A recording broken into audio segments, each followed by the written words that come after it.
Yeah, welcome. This is the episode 4 Ahsoka review. And, we're going to talk about the final college football playoff rankings and if Alabama should really be in. No, we're talking about Ahsoka. Yeah. We'll talk about that later. Yeah. Welcome to Ahsoka episode 4 review with the boys. Again, this is part of our series we're going through, and, we've rewatched each episode, and, hopefully we'd love to shed some light on some things that we loved in the episodes. And yeah, so just dive right in. Yeah. Anybody got anything, or shall I dive in? Either you or Jason, or That's what we got here. Okay, let me get started real quick then. So, scene opens, they're on Cedos, and her and Ahsoka are waiting for Hu Yang to get the ship fixed outside. Right. They're having a little conversation. And the main thing that Ahsoka is saying to her is, hey, there's a chance Ezra shows up, but there's also, a chance that we can't go. And that it's better that no one goes to find Ezra and get Thrawn than anyone. So she's like, can I count on you to make the big decision to potentially at one point we might have to say Ezra's gone forever. Can I count on you to make that decision? And, Sabine never gives a straight up response, as she shouldn't, as we all are glad she didn't, right? But yeah, that's the beginning episode. Let's go for it. No, I think, there's some great stuff that they talked about there. The cool thing to me, I loved the question, right? Can I count on you? No straight answer. We don't really know what's happening there. When she's discussing, right, this real threat of Thrawn's return, she says, we have to be willing to, make this tough call because, we can't let Thrawn come back as heir to the Empire. Right. And I was like, bro, there's, Filoni's secret sauce, Dave we trust. Yeah. So I've heard of Heir to the Empire before. I don't know if you guys had. It's a book. It was written in the 1990s. So this came out before the prequels came out, right? Written under the direction of George Lucas, I'm sure, right? About, events that take place 5 years after Return of the Jedi with Thrawn, right? Where Thrawn comes back. He's on, organizing, the broken factions of the Empire and stuff. Uniting them. So I'm like, classic Dave, this wasn't something that, was, come up like some Disney writers made up, 6 months ago or whatever. It was like, okay, no. Heir to the Empire was real. It was written back in the day. Yeah, it became Star Wars Legends content. But what did Dave do? Dave and George took that, boom, Star Wars Rebels, throw it in there. We give Thrawn development. Now we take him out of the main timeline, right? We follow the events of, original trilogy. Return of the Jedi happens, whatever. Now we're kind of in the phase of the New Republic, and what are we going to do? Heir to the Empire. Boom. Bring that right back. So I thought that was, again, just another thing where it's like, excellent planning, great execution, love the callback to the classics that people know and love, but also, telling us that new story and bringing Thrawn into that. So I thought that was, even the wording there, just perfect. So I mean, just to comment on that too. I mean, that has been one of the. I'm pretty sure as a young Star Wars fan growing up, that was probably one of the biggest things people always asked for was give us expanded universe content, right? Make it canon, right? You want to see Darth Bane, you want to see Revan, you want to see Nihilus, you want to see Malak, you want to see Malgus, any of all of them, just all of them put in, right?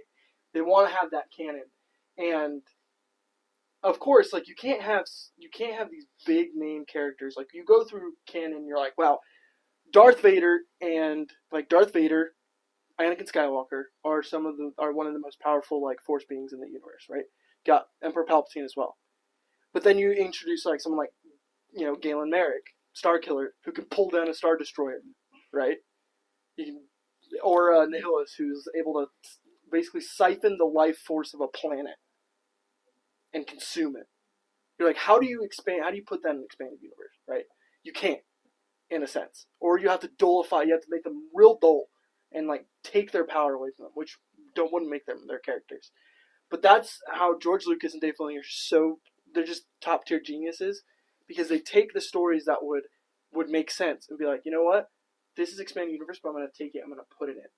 And I'm going to make it a new story, but we're going to give it that little flavoring of expanded universe and make it good. And so I love that part too, when he was just like heir to the Empire, and we're like, oh my goodness, this is starting to get real, because we also love Thrawn, right? Mm-hmm. Thrawn is probably one of the best villains in the entire Star Wars universe, and it goes to show that like we want him to have more. We want him to give him a gratifying like end, because at one point he's probably going to disappear, he's going to die, or something's going to happen to him. But we want him to have a gratifying end, and the end of Rebels was cool because it was kind of like the Ezra's like Kanan moment where he's like, I need to sacrifice myself to save my friends and my family by taking out the big bad guy, and just went with him. But I'm like, oh, there's just so much more we could have seen with Thrawn, right? And so I thought that was kind of tangent on that expand point. Well, in following that part of the conversation, it leads to the point where Ahsoka pretty much tells Sabine, I literally can't choose personal feeling anymore. I'm just in this mode of the greater good. Yeah. Whatever the greater good is, that's what I picked for so long. This is my interpretation. I picked it for so long, I just can't choose myself anymore. Right. And I love where Dave takes that mentality through the rest of the show. Yeah. Mm-hmm. Yeah. Because she transforms. That's why the show's called Ahsoka. I mean, you could argue the show could be called Sabine. Or you could argue it's Rebels Season 5. But it's called Ahsoka because of the necessary post-Clone Wars, post-Empire character development that Ahsoka needs to have to become the true Grey Jedi that she's supposed to be. Right. And she's been the Grey Jedi, right? But she's not there yet. Yeah. And I love that she says that because it just shows in this moment, the beginning of episode 4, she would not pick Ezra. She wouldn't. No. She would say, "Sorry, Ezra, we're not. It's over. It's over. I'll die on this battlefield, and let Baylan live if he kills me. But the map will be dead. Like the map's gone. Like no one's getting to Thrawn." And that's crazy. That's not what we want, right? We didn't want that. That's why we love Sabine so much. For the first 4 episodes, we're like, no, we have to go to freaking Peridia. Right. Which most of us was like, oh, that she makes such a good point, right? Like, it was a toss-up, but most of it, I mean, I wanted to see Ezra again, for sure, in some way. But I wanted to see Ezra and not have Thrawn come back, right? In a sense of, like, for the greater good. But I wanted to see Thrawn. Right, of course. We wanted to have Thrawn defeated in the end, right? But it was more of a thing like, oh, she makes a good point.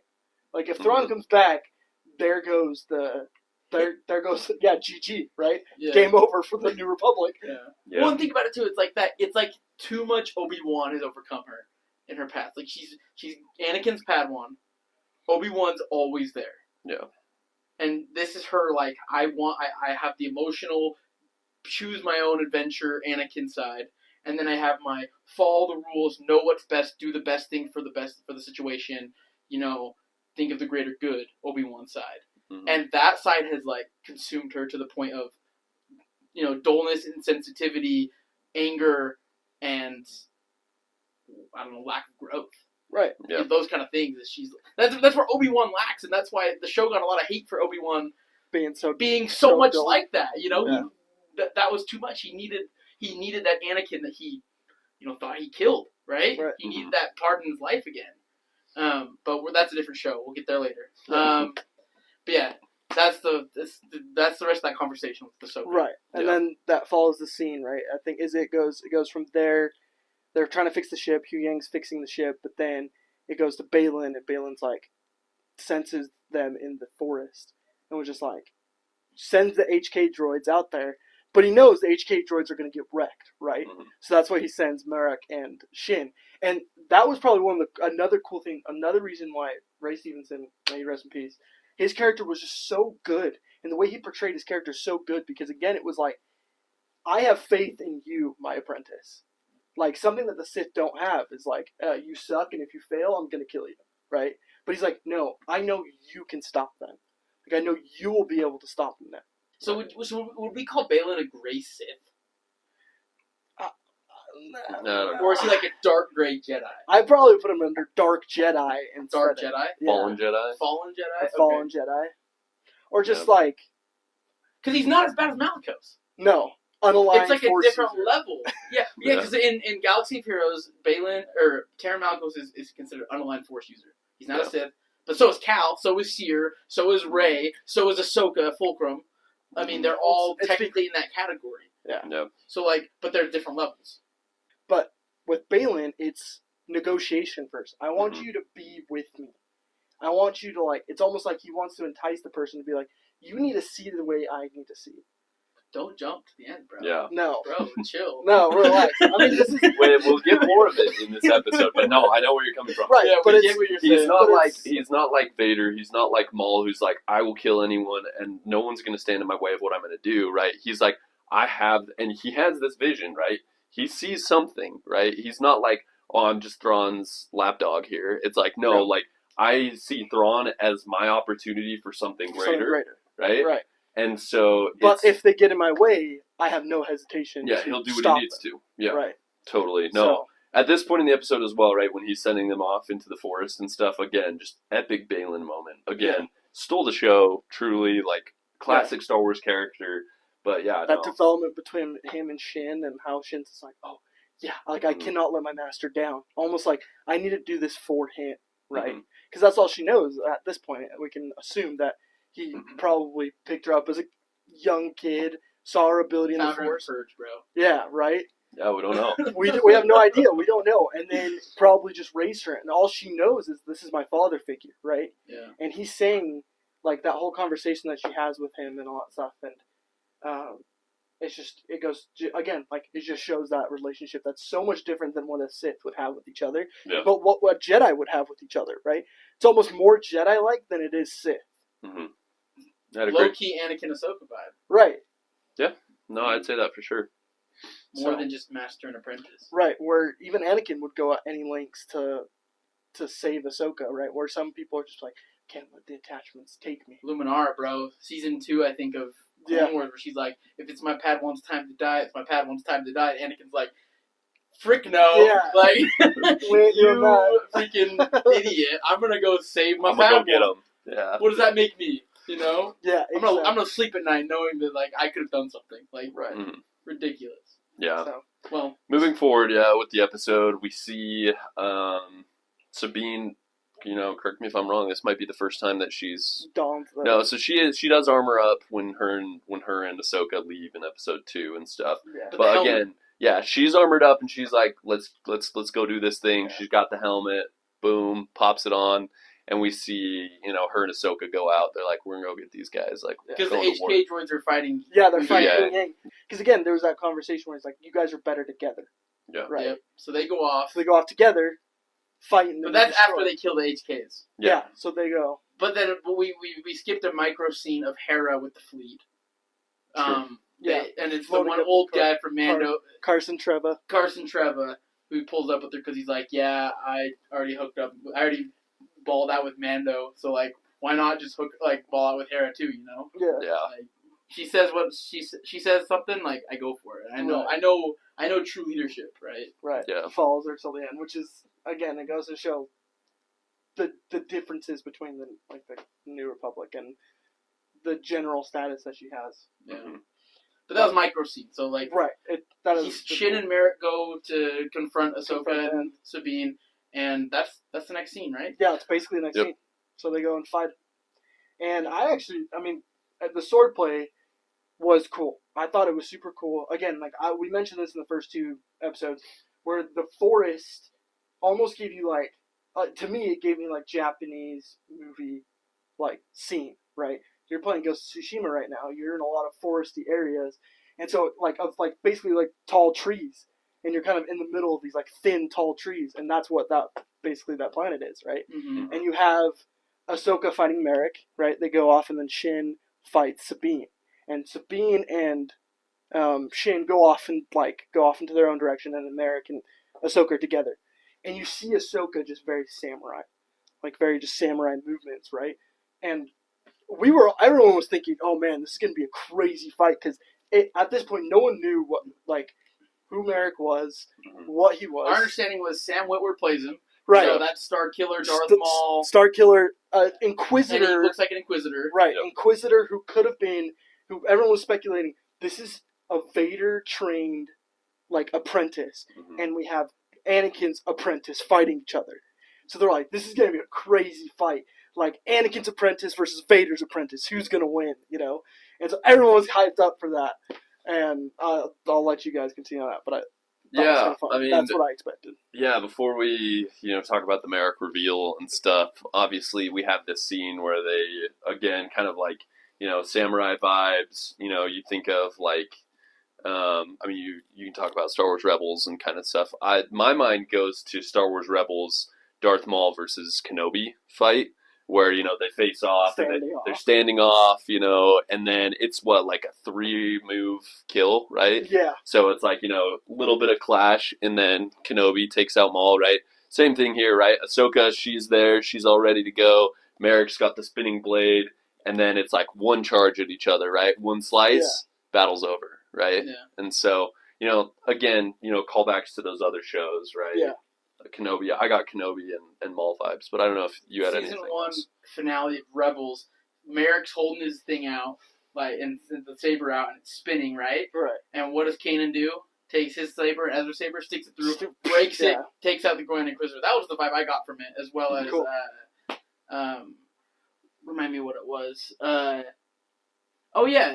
the Ahsoka book, she kills the sixth brother by destroying lightsaber in one move, and that's where she actually gets her purified crystals. Which was it's from the sixth brother, so she has technically an Inquisitor crystals in her sabers, which we hope to see in Tales of the Jedi season 2. That would be awesome. But yeah, so both those moments stuck out to me as well in previous fights that key characters that are connected to the Ahsoka show had with Inquisitors. Mm-hmm. Plot twist, I'm going to say it, Merrick's not an Inquisitor. No. Ugh. He's just Night Sister magic. Yeah. He's just right? You see the green dust fade away from it. I'd love to get both of you takes on this. For me, I was disappointed. Yeah. I would have loved, honestly, personally, I don't think like we were talking about earlier with Expanded Universe, you can't bring Starkiller in, and you can't do him justice. Like yeah, you can't bring him in. I would justice. be raging. Yeah. I'd be like, all right. There's lots of Vader's different the only one that can kill Starkiller, in my opinion. Yeah. No one else has the right to kill Starkiller. And so, I know it's not going to be him, but, give us an Inquisitor. I'd love to see this be, some other Inquisitor. But we haven't met how many now? We haven't met 10th, 11th, 12th, right? 3, yeah. It's 3 or 4. Grand Inquisitor, Rebels, he's the first. So second sister, Trilla. Third sister's Reva. Fourth sister is in Kenobi, but has no dialogue. Yeah. Fifth brother is in Rebels and Kenobi and he's in the book, the Fallen Order book. And Maul kills him. And Maul kills him in Rebels. Sixth, Ahsoka kills in the book. Seventh sister dies in Rebels. Eighth sister dies in Survivor. No, that's ninth sister. Right. Eighth brother. It's eighth brother. It's eighth brother. He's the. Is he not the one? He's one of the spinning ones. The one that. Eighth brother's in Rebels. He dies in Rebels. I don't know why I even flinched on that. That's my bad. But 10, 11, and 12. We have no. I think they're in comics. They are. I think so. There's pictures of them, but they have yet to get any content. So, yes, Merrick was just Night Sister magic.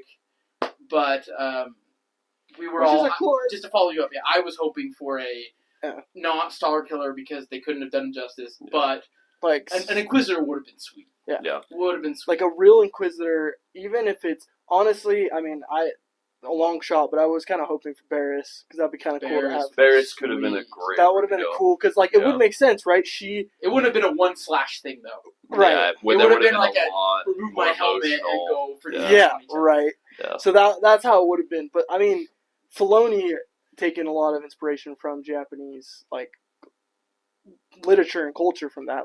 Again, you're playing Ghost of Tsushima, and one of the coolest modes in that game is the standoff, where you can just call out a bunch of group of a Mongols, and then just in one slash just take out 3 or 4 of them, and that's how it was, right? It was just a quick, easy, and we see that in Tales of the Jedi as well, where she just decapitates the sixth brother, right? Yeah. And it's again, he just taking that, and it's super cool. I loved it. I thought it was cool, but yeah, I was disappointed because I wanted to see someone connect with it, but I also thought it was a cool callback, right? Because we didn't get to see a lot of Night Sister magic at the beginning. We only got to see her activate the map, and then that was basically it so far. And so, it's kind of cool that we're still sticking to those roots, Yeah. Yeah. So. No, I thought that was. I mean, yeah. I think as far as the pacing of the show goes, like you're like a little bit disappointed, but by the end of this episode, it leaves you not wanting, right? Like it would have taken away from what we needed from the show. Exactly. So I think in the end, right, like could have been a cool reveal, could have been a cool character. Doesn't really affect like this episode and the series as a whole. In my opinion, it doesn't. I know. So I mean, they could have. I mean, let's say hypothetical. If it's Varys, she's not going to kill her in the Force right there. That's like an episode 8 fight. Right. Totally. Baylan's out of the picture. He's doing whatever he's doing. You got to go kill Varys. Yeah, and then would have taken away from what, we'll get to at the end, but the biggest thing that happened at the end of the episode. Mm-hmm. So let's see. Reveal. So Sabine fight as well. Yeah. So Ahsoka kills Merrick. Mm-hmm. Plot twist, it's just nice, it's dramatic. Yeah. Sabine and Shin are fighting.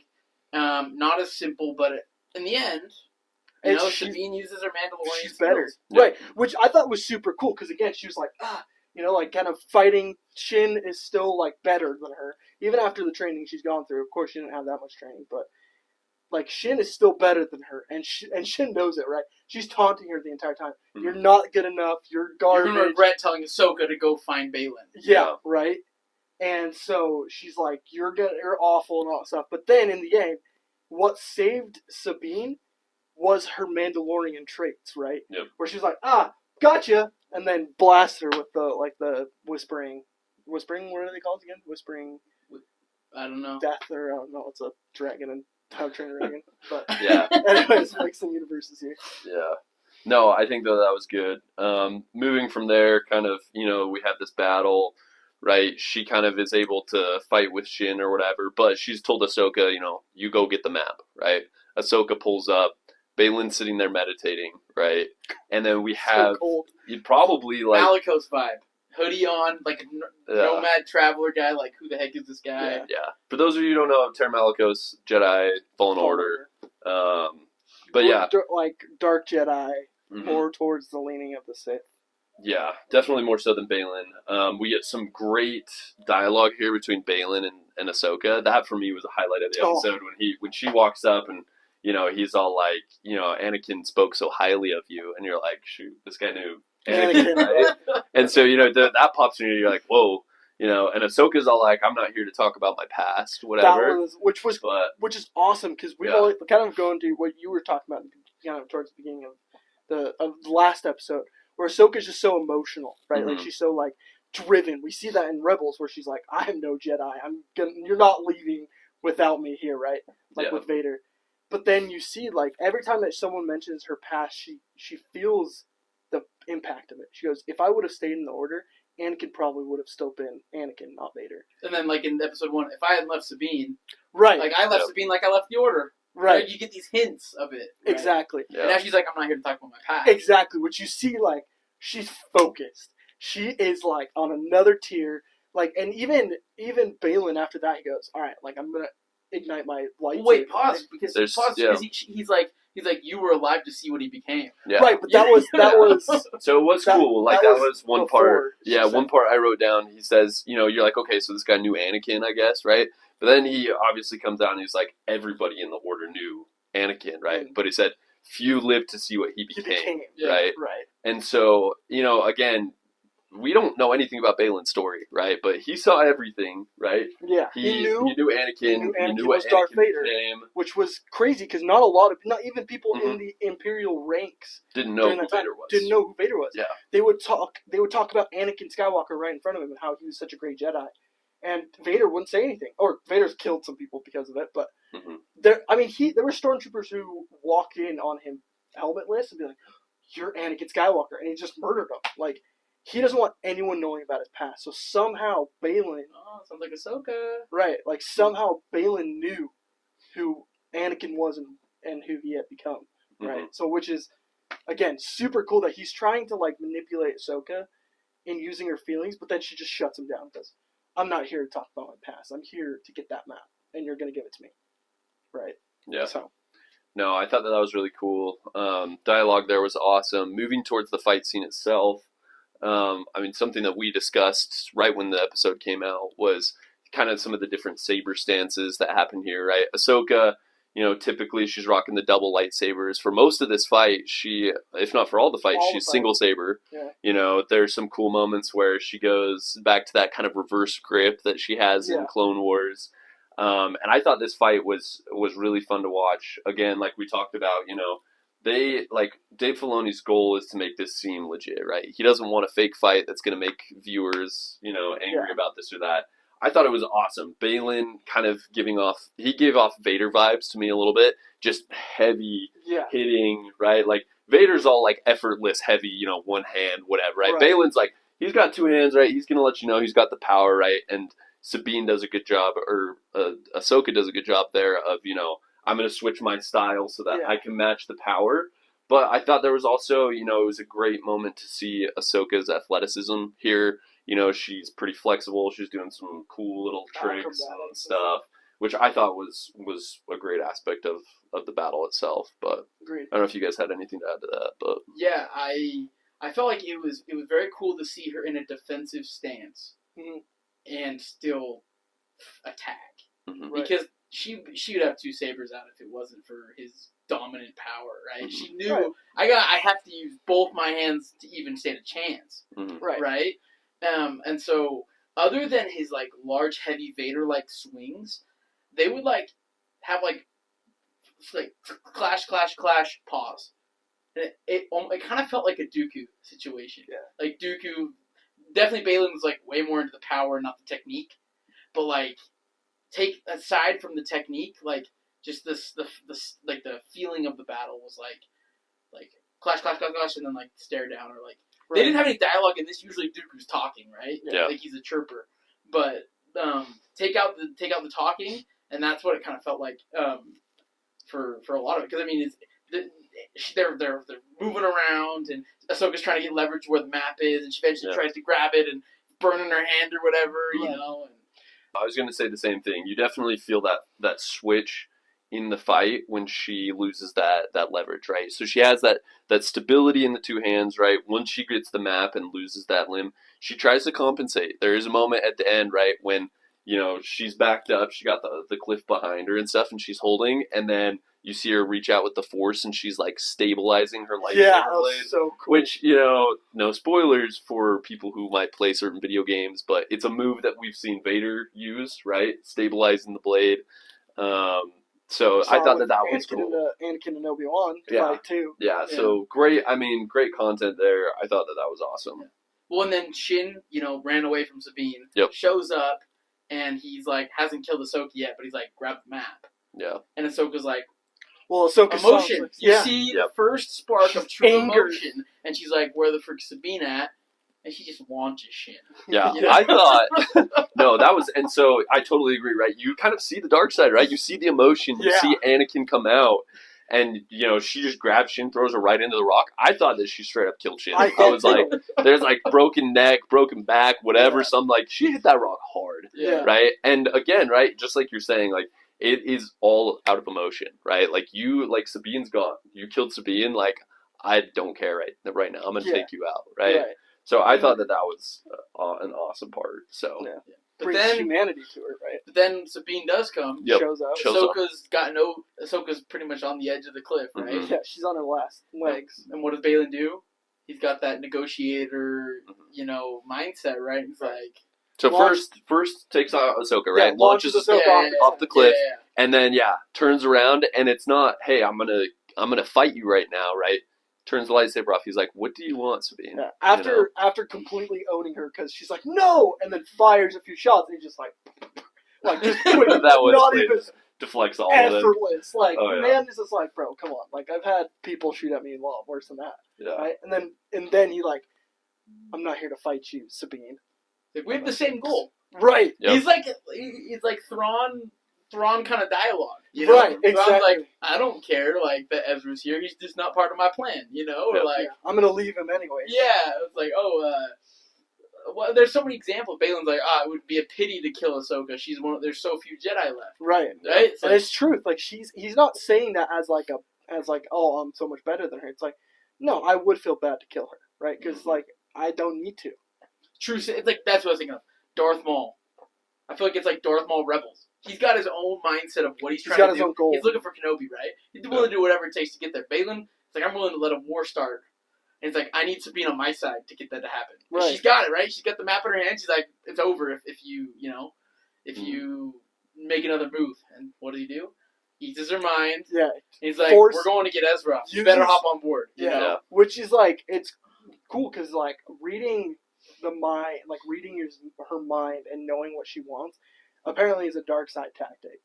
Was like he used her emotions and used her thoughts and things to like get her to almost like to manipulate her and to get her to like to. It's almost like ineptness or like her lack of discipline and training, which she should have lack of that.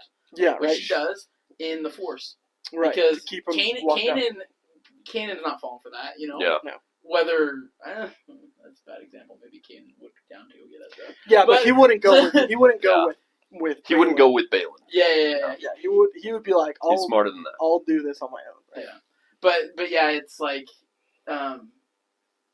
it's just crazy that she. I don't know. It's not crazy. That's the thing. It's not crazy. Yeah. It's crazy that she made the decision we all wanted her to make. Mm-hmm. Right. Which can I trust you? Can you make the right decision? That's the first thing that's happened in this episode. It's like, nope, we're going to fight Ezra. Yeah. Which is like the crazy. I mean, I was so happy because of course it's like nowadays it's like good versus bad, right? It's like the bad choice is to let Baylan take the map and go find Thrawn, but the good choice is to destroy it, right? But she didn't make a bad choice. She saw an opportunity to save Ezra, which is her entire goal. She thought like Baylan. Yeah. Right. Baylan's like, Thrawn has to start the war. She's like, Baylan's going to take it anyway. Might as well go get Ezra. Yeah, exactly. On my own, I got my own goal. You got your own goal. Let's, figure it out. Yeah. Because I know if I don't do this, I'm going to die. Ahsoka's probably dead. She's thinking that Ahsoka's dead, right? She's like, all hope is lost. And she's so shook up. She's like, but I see my goal in sight. And Baylan knew that. He knew her heart was just like, I know she's shaken up, but I can get to her. That's why he was like, that's why after she agreed to go with him, and Shin wakes up, and starts force choking her, and Baylan's just like, Shin, stop. Like he could have just let her kill her, right? Nobody's like, unlike your master, I keep my word. Yeah, right? I'll keep my word. Which is crazy. Oh, the fact that he knows that, that he knows that Ahsoka like had that conversation, that like, hey, like we'll go find Ezra. Tell me about right, that, exactly.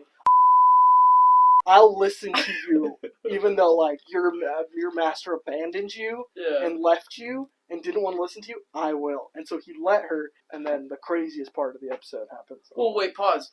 Baylan also is using these negotiations because he's like, Sabine's goal doesn't interfere with mine. Right. They want to bring Ezra back. Baylan, we don't know what Baylan wants to do yet, but he clearly knows. Like, and from watching the rest of the show, that's completely separate. Just like Thrawn is completely separate. He could give a crap about those things. Yeah. He's got his mind on something. Sabine's got her mind on something. Morgan Elsbeth's got her mind on something, And Ahsoka's like, that's the whole, like, greater good thing. Like, that's why Ahsoka doesn't have her mind set up on anything until, this little last part that I know Jake wants to talk about. No, I mean, reel us in. Yeah, I think the last thing that we can say before we get into the final reveal of the episode, obviously, we have, they go up to the hyperspace ring. They're like, let's get out of here. Hera does show up. Hera shows up at the end with a little squad of X-Wings and stuff. They radio Huyang. Huyang's like, I don't know where anyone's at. And they're like, okay, well, let's stop this thing from jumping, right? Let's take out the ship. And, the hyperspace ring makes the jump. They're all taken out and stuff. There's one cool part here. Hera's talking to Jason. And Jason says, what does he say? Says something about he has a bad feeling. Yeah, he said, right? Mom, I got a bad feeling. Finish the quote. I got a bad feeling about this, whatever. But for me, cool. What that represents is Jason obviously has a connection to the Force. We're going to talk about that a lot in the next episode. But for me, that's again that small realization of okay, no, he can sense that something's going on in the Force right here, right? Especially surrounding Baylan, Shin, Sabine heading out to, find Thrawn and Ezra and stuff. So, cut to, where, they're talking to Huyang. Huyang's like, I have no idea where Ahsoka is. Ahsoka, where are you? and then you get the aerial shot. You see the cliff, you see the ocean, and then you see Ahsoka, right? Ahsoka's laying there.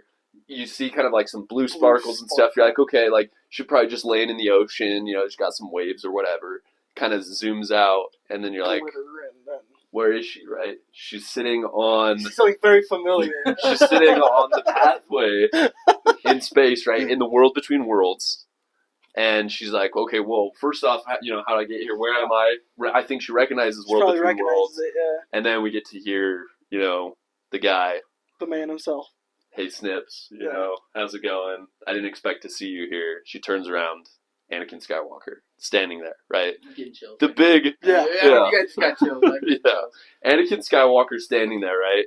And you know, Revenge of the Sith, you know, ready to go, like, and he gets the smile on his face, and she's like, Anakin, right? And boom, and then end of the episode, right? Yeah. So remind me if I'm wrong. Isn't he wearing the outfit she last saw him in? Yeah.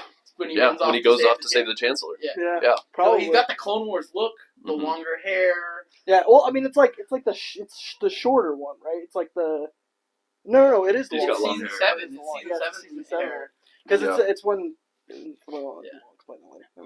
next episode. But yeah, straight out of Revenge of the Sith, Anakin's there again. You know, we talked about maybe there's some disappointment with Merrick not having a big reveal in this episode, right? Any Merrick reveal takes away from the Anakin reveal, absolutely. right? Like when we watched it for the first time, like we heard, you know, hey Snips, and you know, we all lost it. Everyone's like, no way, you know, Joe Rogan, you know, like, whoa, you know, because even right before that, you see the world between worlds. Anyone that's seen Rebels, you know, the second she opens her eyes and turns you. Oh, I know exactly where she is. Well, even before that, like, even you see the blue glitter. Yeah. And you go. Yeah. And then you see the little like light bridge she's on. Like I remember, I was losing my mind. So I watched this right when it came out at 7 p.m. They didn't start it till like 7:45. So I finished the episode. And I'm like, he goes over. Gotta get to this place ASAP. So I walk in and they're like 20 minutes into the episode, and I was like, "You've got to be kidding me!" The funniest thing is he didn't even come in and sit down and watch with us. He goes, "I'll come back," and then shut the door. And I had to talk to someone because I've been watching these all by myself because I have to. Once you watch by yourself, I mean, no one can walk in front of you. No one can start talking. It's like, no, I need to be locked in, right? Yeah. And so, yeah, that was crazy. I mean, the build-up, can I count on you, to the HK fight, to the you work better together, to the Sabine beating Shin, Merrick reveal, Baylan versus Ahsoka, the dope emotion part where Ahsoka throws Shin to Sabine's decision. Choosing Ezra. Because obviously the Anakin thing puts the episode over the top. Right. To like, I'll say it right now, my rating 9.5 out of 10. All right? But the thing that made it Rebels and not just a Clone Wars thing was Sabine's decision. Right. Because that's what we've been waiting for since 2018. Was Sabine being her animated season 4 Rebel self. I'm going to do whatever Ezra told me to do to get back to Ezra. And it's going to do it whatever it takes. That's why I'm not a Jedi by the Jedi standard. I'm going to be the Mandalorian that I am. And I'm going to make the decision that, Dave Filoni's been sitting on for 5 years. Yeah. And then he throws Anakin, and you're just like, oh my gosh. World Between Worlds plus Anakin plus Sabine. Yeah. And everything I just said, 9.5 out of 10. Agreed. And the thing is, too, I mean, this show went from, Dave Filoni, like, introducing and then holding my hand, right, and then taking me through this journey, to then picking me up and coddling me like a child, and then holding me through this, and, like, showing me as a wee child that I am through the story. Like, he picked me up and was carrying me through that, because I went from episode 3 where it's like, yeah, like, let's see what this next episode's gonna bring, right, to being, like sweating, like, tears almost, like, forming in my eyes, being like, please, just, I'm gonna pass out. I'll give my left leg for the next episode right now. Yeah, I'm gonna, someone punch me super hard so I'll go into a coma and wake up next Tuesday. Like, that was, because, again, all of the feelings of nostalgia of Clone Wars, of Rebels, like, I felt like I was an 18-year-old, 16-year-old kid again. Like, I was like, oh my goodness, like, here I am in the middle of just where I only had to worry about watching Clone Wars, watching Star Wars and, going to school, not the adult life that I'm doing now. Like, I was back feeling like I was a kid again, and I was excited, and that was, again, like, I'll give my rating too, 9.5 as well. Like, that got me so pumped to watch the next episode. Yeah, no, honestly, I mean, can't agree more. I'd also 9.5 out of 10. I like near perfection. Perfection. I think obviously, the threshold is like it's there, right? Like we've there's been all this build up throughout the show, all these different things, and like Anakin showing up, World Between Worlds, right? And then Anakin, she turns around, there could have been anyone there, right? Like think about it, right? It could have been Obi-Wan, it could have been Ezra. It could have been Ezra. It could have been Kanan. Could have been anyone, right? But who, like the Mortis gods? Yeah, right. That was my other thought too. Yeah. The daughter. There's an endless amount of people that it could have been. The fact that it was Anakin and Hayden Christensen, like, again, near perfection in an episode. I mean, next episode 5, and later on, amazing, right? But for me, 9.5 out of 10. Near perfect. Because you know what's crazy about this? Kind of similar to episode 3. This is a filler episode, technically. The plot of the show. Yeah. The plot of the show, this is a filler. We don't see it as filler at all. Well, this is not a filler in my book. I would argue that the last part is the filler, but the rest of this is progressing the story, because their entire goal is trying to get to Ezra, right? And they're getting to Ezra. They get the pathway. But this next episode is filler. But like you said, I wouldn't even consider it filler, because this is progressing the story that I want to see. Yeah, it's the story of the show. It's the story of Ahsoka. There's two main plots, right? And it's the story of Ahsoka. When I say filler, I should say, because there's two plots, when one's being pushed, the other's on filler. Right. Mm-hmm. So you said the very ending with Anakin's technically filler for the Sabine Ezra plot, but then Episode 5 is probably going to flip that, right? Yep. And it's going to be which one's on filler and which one's on plot. Right. Exactly. Both are nostalgic. Both go hard. Yeah. Both made me pee my pants. So 9.5, 9.5, 9.5. And the biggest part of we haven't even seen Thrawn. Yeah. Which is crazy. Which, again, just goes to show how much Dave Filoni's like, I got you guys. I got you. Yeah. Storytelling. Storytelling was incredible. Storytelling. There's multiple times where you're going to crap your pants during the show, and there's number 1, and then you see Thrawn number 2, and then Ezra number 3, and so much more. Yeah. No, incredible episode. Honestly, the next few episodes, again, incredible, right? We've trusted Dave from the beginning, but this was like, signed, like you said, give my left leg right now. Like, Filoni, you got me for life, right? Yeah. Maybe I don't agree with certain small details, but like at that point, like it was like the show already is the best Star Wars show that we've had since Star Wars Rebels. Yeah, and let's talk. Like you said, some of the details aren't there. There are some that are there that we haven't talked about. 100%. World Between Worlds looked amazing. Oh, looked amazing. Looked amazing. Anakin looked amazing. Yeah. Looked amazing. Hayden Christensen. Can we just talk about him for a second?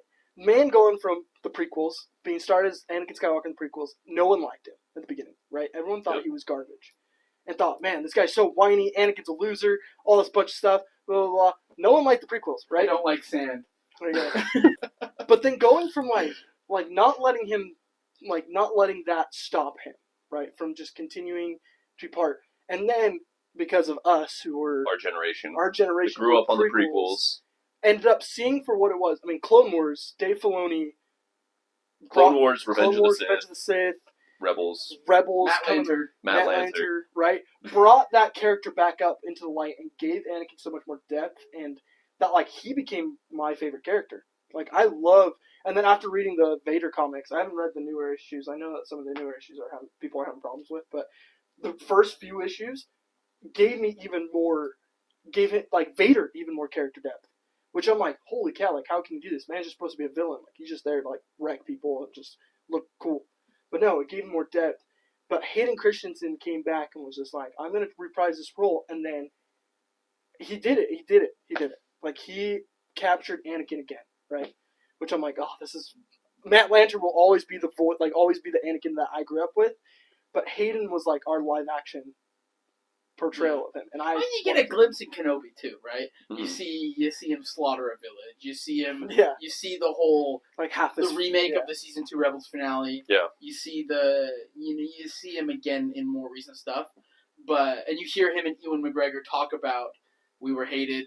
Where's this fan base been that loves us, kind of thing, right? And then see him again in Ahsoka is just awesome. Which exploded, and then just the cute interaction he had with at the Star Wars Celebration this past year, where everyone was cheering for him, and he just got emotional. It's emotional, and you're like, oh, this is how he should. Like, of course, he went through a rough patch, but this is Anakin. Like, he's Anakin Skywalker. Yeah, and there will be more Anakin Skywalker in Episode 5 of Ahsoka. So catch us there. Yeah.